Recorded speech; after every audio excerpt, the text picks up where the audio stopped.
ইতিমধ্যেই তোমরা সকলেই জেনে গেছো যে আমরা দুদিনের জন্য ছুটি কাটাতে মন্দারমণি গিয়েছিলাম। সেদিন সকালেরই একটা ছোট্ট ব্লগ তোমাদের সাথে শেয়ার করছি।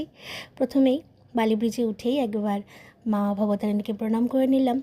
আর বালি ব্রিজটা পেরিয়েই আমরা একটা জায়গায় দাঁড়িয়ে পড়েছিলাম একটু চা বিস্কুট খাওয়ার জন্য। খেয়ে এখন আবার আমাদের যাত্রা শুরু করে দিয়েছি।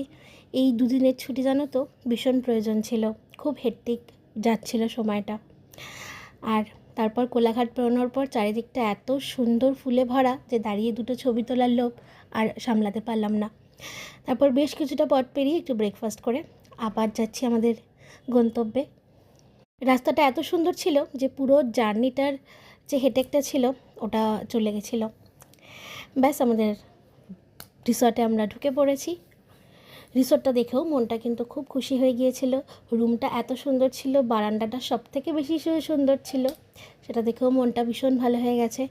এবার তৈরি হয়ে আমরা যাব হচ্ছে আমাদের সমুদ্রে, যেটা না দেখলে মন ভালো হবে না, তো সেটা দেখতেই হবে। যতক্ষণ না সমুদ্রের হাওয়াটা দেহে লাগাচ্ছি ততক্ষণ অবধি পুরোপুরি এই ক্লান্তি ভাবটা যাবে না। তাহলে দেখা হবে পরের ব্লগে।